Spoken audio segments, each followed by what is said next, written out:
Hanlon's razor states that you should never attribute malice to something that can adequately be explained by stupidity. In other words, when something goes wrong, it's most likely due to a mistake or a misunderstanding than a deliberate attempt to cause harm. This mental model helps us to avoid any unnecessary conflict or paranoia by encouraging us to assume a mistake before assuming malice. This next story is so insane it blew my mind the first time I heard it. Vasily Arkhipov was a Soviet officer during the height of the Cuban Missile Crisis in 1962. He applied Hanlon's razor in a way that may have literally saved the world. He was on board a Soviet submarine that was carrying a nuclear-tipped torpedo when US forces started dropping depth charges.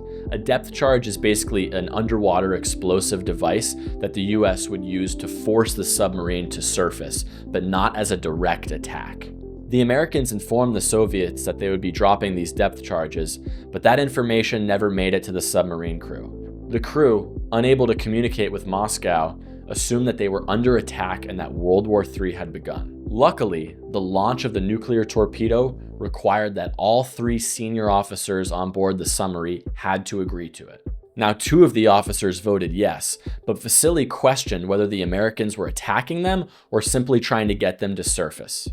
His refusal to authorize the strike may have literally saved the world. Now, fortunately, this model applies outside of nuclear war too.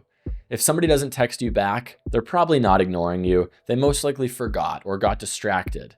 If your boss overlooks your contribution in a meeting, it's probably just an oversight, not a deliberate attempt to snub you. Hanlon's razor teaches us that mistakes usually come as a result of oversight and not malice.